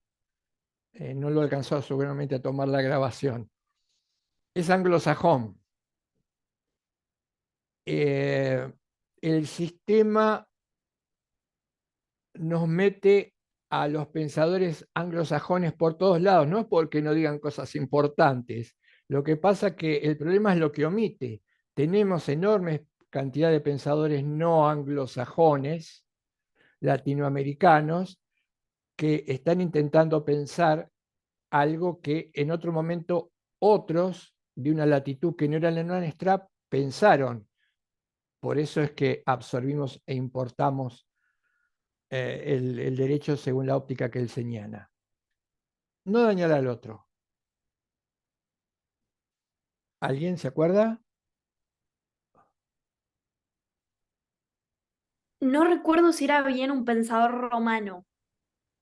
Pensaba Mm, que venía por ahí la cosa, pero tal vez estoy en lo erróneo. eh, y tendrías que venirte de la época del derecho romano, decís vos. Sí, Tenemos que venirnos unos siglos para acá. Hoy hay una palabra, fíjate, Justina, y el resto, ¿no? Hoy hay una palabra, o hace mucho tiempo que hay una palabra muy en boga. Algunos hablan que es un valor, otros dicen que es un principio, y que identifica un movimiento de ideas que aparece en la época de la Revolución Francesa. Vamos entonces a cortar con el misterio. Lo conocen ustedes. Eh, escribió un libro formidable que creo que hay que leer, no es necesariamente uno comulga con esas ideas, pero es clave, es muy importante, que se llamó John Stuart Mill, sobre la libertad. ¿Mm? El fundador, la cabeza matriz de lo que se llamó liberalismo fue John Stuart Mill, On Liberty, sobre la libertad. Y él decía, es el máximo exponente.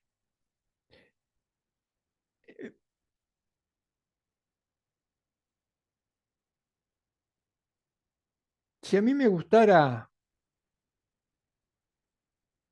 si a mí me gustara ese orden de ideas, yo creo que lo primero intelectualmente que tendría que tener sería una actitud de respeto, respetuosa,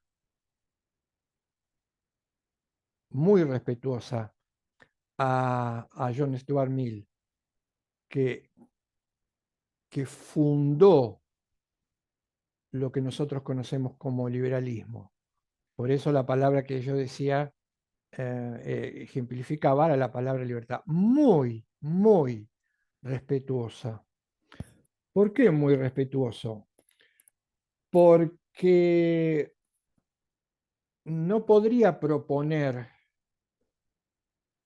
en base a las ideas de Mill un concepto de libertad que entrara completamente en contradicción con lo que el propio John Stuart Mill decía cuando hablaba de libertad, cuál era el límite a esa libertad que él proponía como rasgo innato, connatural al hombre. Él proponía un límite, entonces yo tengo que ser respetuoso, respetuoso de aquel que generó esa matriz de idea y no contradictorio. Lo soy cuando desconozco el principio de no dañar al otro. Entonces, cualquier lectura sobre la libertad que se contradiga porque marque, tenga como principio, como postulado práctico el daño al otro, realmente diría está desconociendo, iba a utilizar un término más fuerte, pero creo que no es necesario, contradiciendo al pensador más importante en términos de libertad. Creo que a algunos le vendría muy bien releer On Liberty, sobre la libertad de John Stuart Mill. ¿Se entendió esto? Fue muy complicado. Este excursus que le hice sobre individualismo, ¿me siguieron más o menos? ¿Alguna pregunta, alguna duda, alguna objeción? No, profe, se entiende. No, profe. Bien. ¿Ahí terminaba la filmina, Marina?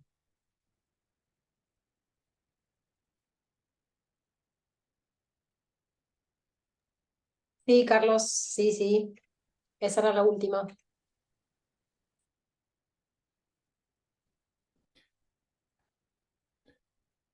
Vos, a ver, sí, ¿dónde cerraste?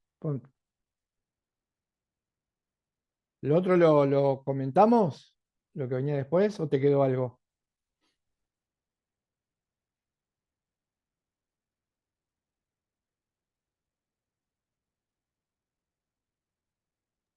Me desaparece la barra del micrófono. Sí, sí, ya lo dijimos todo. ¿Querés que te Bien, vuelva no, la de López Quintás? sí, les voy a dejar unas ideas para retomarlas en la clase que viene, que sería la del cierre sobre el diálogo. Hoy les dije, les comenté, López Quintás es un pensador, uno de los pensadores de habla hispana más importantes, todavía vive, una de las cabezas más importantes. Eh, la, lo importante de López Quintás es que él amplía, explana la teoría buberiana. Él es discípulo de Martin Buber. Las obras de Martin Buber filosóficas son dos, Yo y tú y ¿Qué es el hombre? Y en Martin Buber hay una mezcla de literatura, poesía, filosofía y cierto misticismo, por lo cual el pensamiento moderno, el pensamiento vigente, ese pensamiento que desconoce, que empezó a desconocer la realidad del otro y que fue la matriz de la actitud individualista todavía presente, de alguna manera rechazo descalifica. Porque eh, pensar, y para los filósofos, hacer filosofía presenta desafíos o riesgos muy grandes. ¿Cuál es el más importante, el desafío o el problema más grande? Si los filósofos intuyen o intuyeron una idea y consideraron que esta idea era importante, era real y era válida, el trabajo que tiene un pensador, un filósofo, es traducir esa intuición en palabras que se acomoden con la intuición, lo que ya es muy difícil, para que el otro las entienda.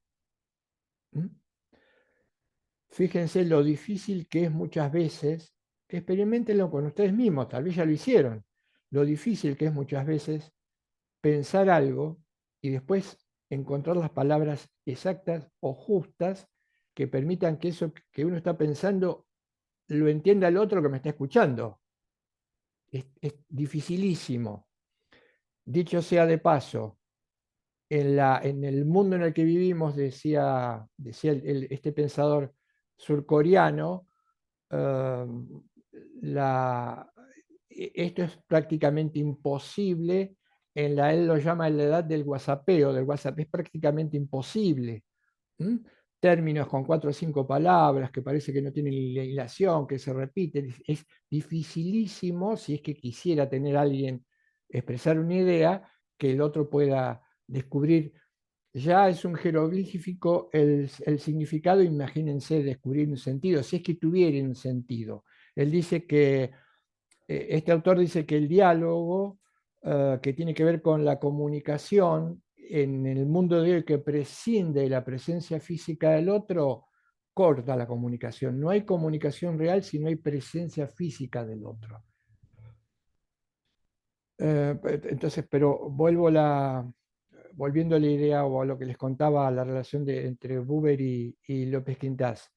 Imagínense un autor que es un gran literato, es un gran poeta, es un pensador religioso y que transmite una idea que él mismo considera válida porque él mismo la experimentó. El canon de la filosofía moderna era que la filosofía era un ejercicio racional. Entonces, esto era un ejercicio racional, duro y directo. Y una filosofía era buena si se podía demostrar aquello que se pensaba. Estaba muy ligada la ciencia y la técnica con la filosofía. Ni que hablar de una rama de la filosofía que se llama metafísica, habrán oído hablar de la metafísica, que trata de pensar aquellas realidades que no son visibles, que no son cósicas. Para los filósofos, para los pensadores modernos, lo único real era lo que se podía verificar empíricamente a través de los sentidos. Fíjense, ellos decían, no, ¿cómo voy a pensar algo que no puedo ver, que no puedo pesar, que no puedo tocar, que no puedo medir? No, no se puede pensar eso. Eso es metafísica, pero en un sentido peyorativo, como diciendo, es producto de la imaginación. Imagínense leyendo a Buber. La primera descalificación que se le hace a Buber es un literato, es ficción, es misticismo, pero no tiene ninguna conexión con la realidad. Vamos a ver que sí la tiene. Buber dice, no pretendo enseñar una teoría, simplemente muestro algo, muestro un camino, llevo de la mano a los que me escuchan y mi intención, dice él, es llevar de la mano a la sociedad y les muestro lo que yo veo. Después cada uno decidirá si sigue ese camino o no. Fíjense, dice, no tengo una teoría, no estoy intentando imponer una teoría, muestro. Mostrar no es lo mismo que demostrar. El reduccionismo que hemos caído a partir de la modernidad es que lo único que vale es lo que se demuestra. Antes de lo que se demuestra está lo que se muestra, que además es mucho profundo, entitativamente mucho más rico. Ya lo vamos a ver con López Quintás y con Saint-Exupéry, el gran aviador y el gran pensador dialógico. ¿Leyeron la obra leyeron la obra más importante de Saint-Exupéry como pensador dialógico? ¿Saben cuál es? Por ahí se tienen que retrotraer a su niñez, No, su profe. infancia. No, no. Ustedes están mucho más cerca que yo me tengo que retrotraer a mi infancia, podemos estar un rato largo, ustedes no hace mucho. Saint-Exupéry, el pensador dialógico, obra fundamental. Dice López Quintás, fíjense qué interesante, esto está creo que está en uno de los artículos que está subido, él dice el problema es que se la ha catalogado mal como una obra para niños, cuando en realidad es una obra para adultos, porque además es una obra para pensar, es un ejercicio de pensamiento, es el Principito. ¿Conocen el libro del Principito? Sí, sí. Supongo que algunos lo habrán leído. Esta es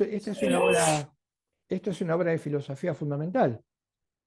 Porque ¿qué dice el Principito? ¿Cuál es la famosísima frase que se... Lo que pasa es que a veces da un poquito de pena porque se esloganiza, se la descontextualiza y parecería no decir nada. Es más, la mentalidad moderna la ridiculiza diciendo es una frase que no dice nada. ¿Saben cuál es la frase fundamental? O una de las frases fundamentales del Principito de esa obra. Dice, lo esencial es invisible a los ojos. Está claramente marcando la consigna dialógica. Y esto es cierto. Lo esencial es invisible a los ojos. Le está diciendo a la mentalidad de su época, Saint-Exupéry es un aviador, y el libro se escribe sobre la base de un diálogo imaginario con el principito que viene de otra galaxia y él que tiene que arreglar el avión.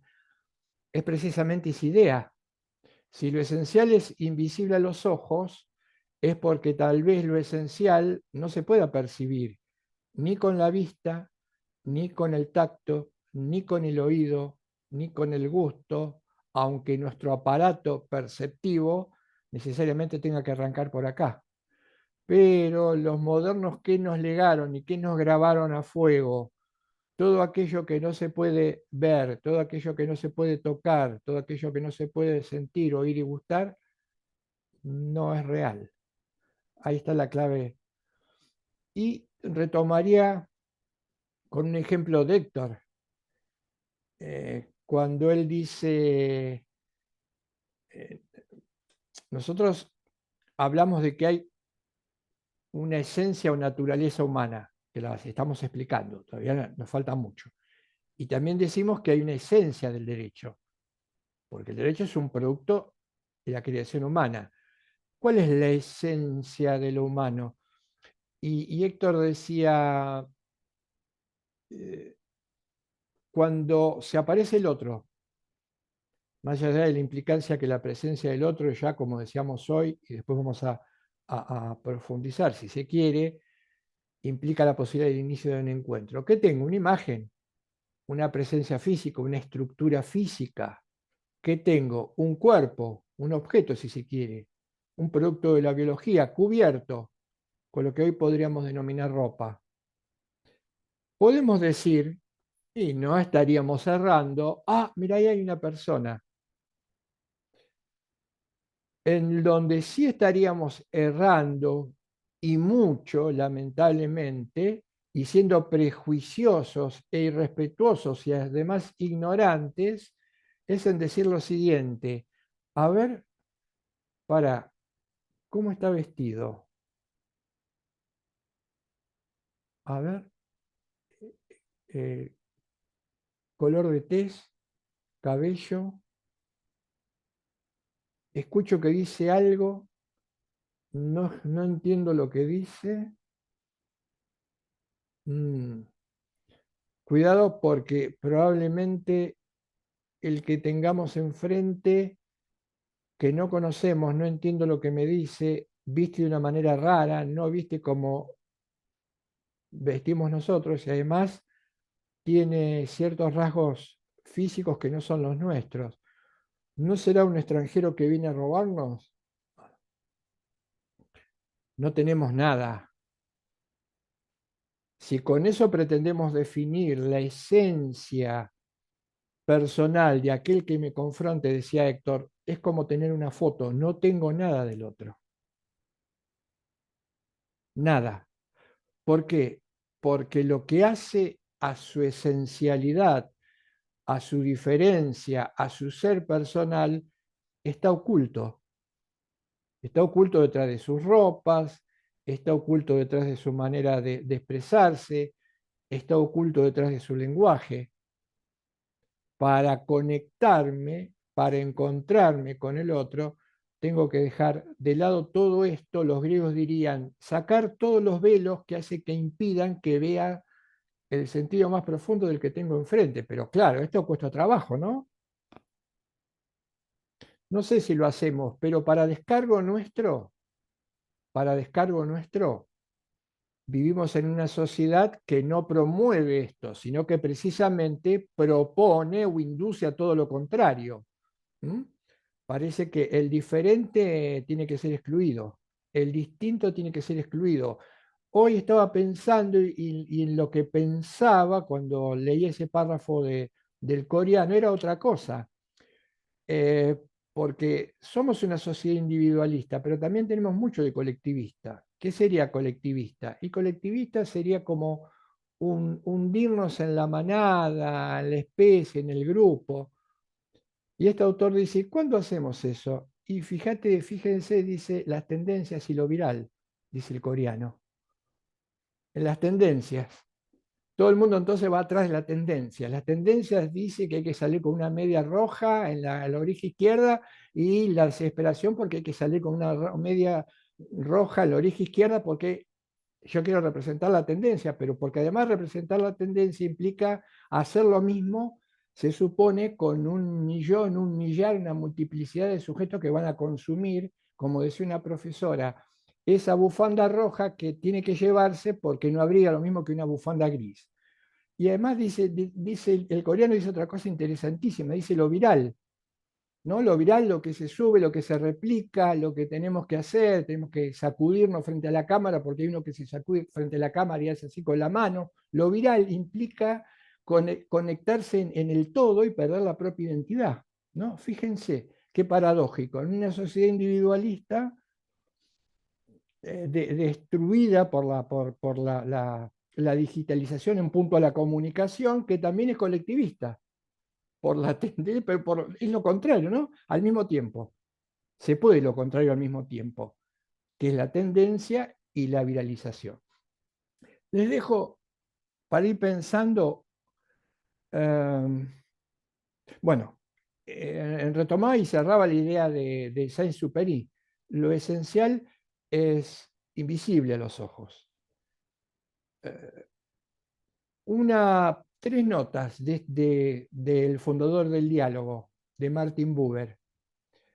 Si le pudiéramos preguntar a Buber, si estuviera Buber presente, Buber, ¿cuáles son los mecanismos para poder llegar a ser lo que mi propia condición humana me propone?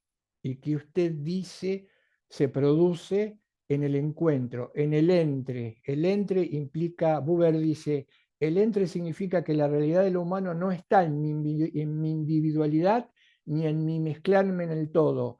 La realidad de mi condición humana no está ni en mí ni en la masa, está en lo que se produce cuando me encuentro con otro, en el medio, entre, cuando me encuentro con el otro.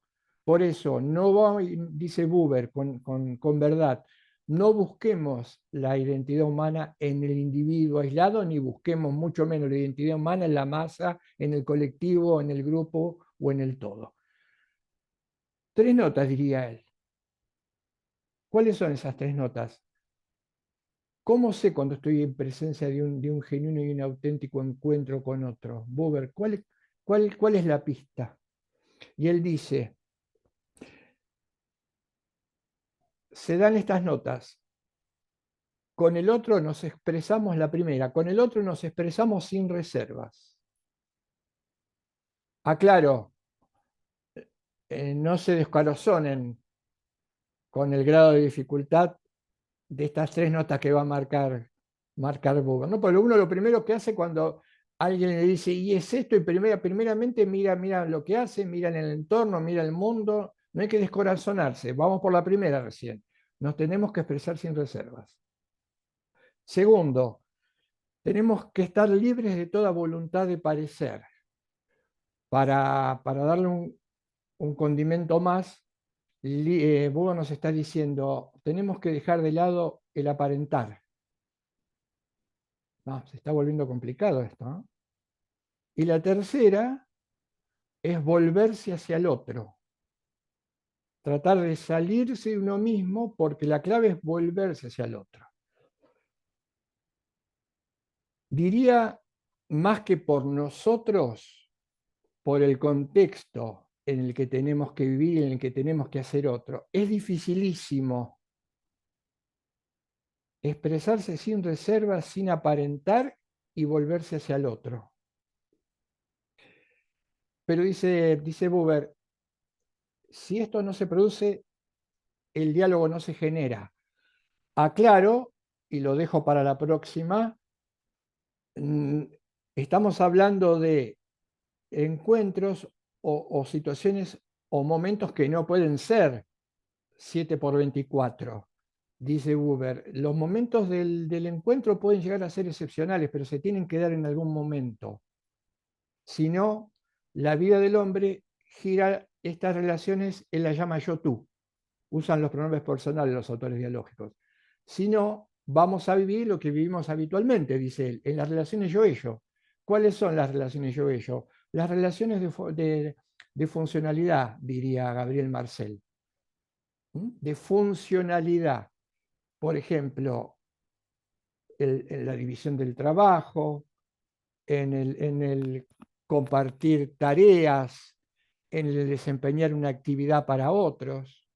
Todas esas relaciones son funcionales. Es muy difícil que se dé, dice Buber, un encuentro. Y de hecho no está mal, dice él, porque sin mediaciones, sin funcionalización de la sociedad de alguna manera, la sociedad no podría existir. Ahora, que una sociedad se convierta, y él ya lo estaba viendo en ese momento, prácticamente en una sociedad de relaciones yo-ello de pura funcionalidad, ya es peligroso, que es lo que refuerzan los autores como Hahn, los autores como Bauman, para nombrar autores del primer mundo y anglosajón que han considerado esta cuestión, o autores como los nuestros, ¿no? Autores como Galeano, literatos como Galeano y otros pensadores. Vamos a ver entonces que la dificultad radica en la fortaleza. Estamos muy lejos, lejísimos como sociedad, y más que como sociedad, en nuestra propia interacción personal de estas claves que propone Buber, pero al menos hay que conocerlas. Cierro con esto, él dice, va a llegar un momento en que individualismo y colectivismo se van a agotar realmente. El trabajo habla de crisis, pero la crisis en Héctor tiene otro significado, por ahí me explayo un poquito más de la clase que viene. Buber dice, va a haber un momento en que individualismo y colectivismo se van a convertir como una especie de caminos que se cruzan, y cuando dos vías que van por carriles separados, en un ejemplo, se llegasen a cruzar, yo tengo que ver cómo evitar eso, porque el cruce que lleva inevitablemente al choque y a la destrucción. Él dice, cuando se agote el individualismo y el colectivismo, al ser humano solo le va a quedar una opción, que es recuperar su condición dialogal. Esperemos que no sea tarde para esto. Por eso, como dice Héctor, no está de más, primero, incursionar en lo que es nuestra verdadera condición humana. Segundo, para incursionar y entender adecuadamente el derecho. Yo me saco, no sé, no es para ustedes, yo me saco de mi cabeza, me despojo completamente de todos los conocimientos erróneos que absorbí en la facultad. Sobre todo las teorías dominantes como la teoría que enseñan. Me saco completamente eso de la cabeza. Y dice Héctor, para llegar al derecho hay que repasar cuáles son sus verdaderas notas y sus verdaderas características. Que insisto, cuando nos constituimos como nación, 1810 hasta el 1970, 1980, no se dieron a conocer en ningún centro de formación sobre el derecho en la República Argentina.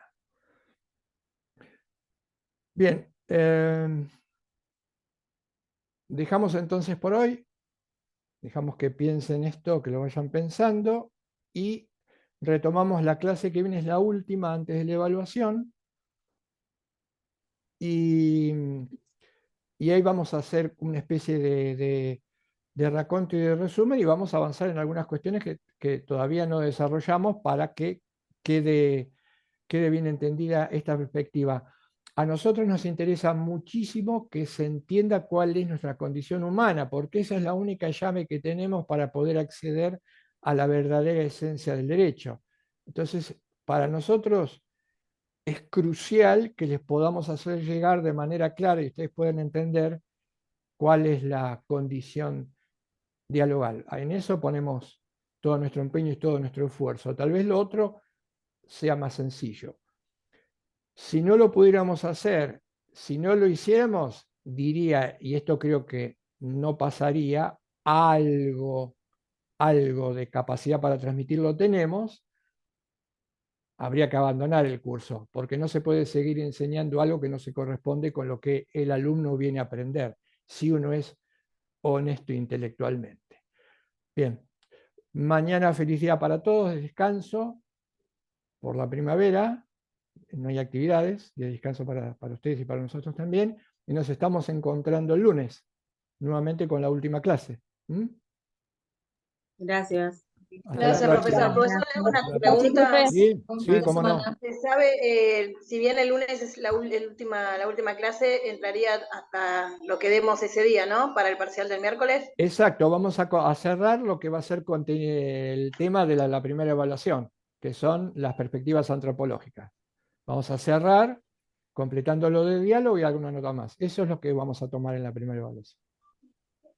Listo, gracias. De Chao, nada. hasta luego. Hasta Chao, luego. buenas noches. Hasta luego. Buenas Adiós, noches. buenas Chao. noches. Marina. Hasta todos. Adiós. Adiós.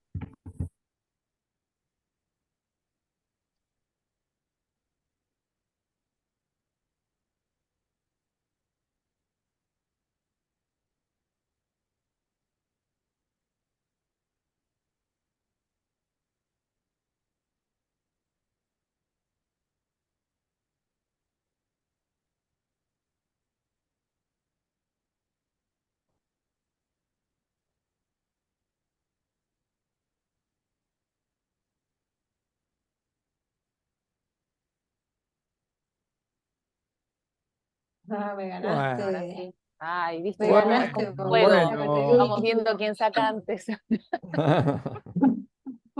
Que no se enteren. Que no se No, entere que bueno. estamos. No, igual no importa, termina Igual la yo clase. tengo termina la clase.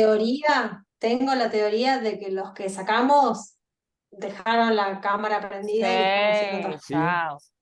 Tengo Sí, esa sí. teoría, así que bien merecido tienen. Se lo tienen la quitada de encima. Sí, Bien. Ya sí, está. sí, sí. Muy bien Sí. la Ay, avanzada, muy bien la estamos avanzada grabando dialógica, todavía. ¿eh? Estamos Muy bien la grabando, avanzada tenés que dialógica. cortar Ah, esta parte.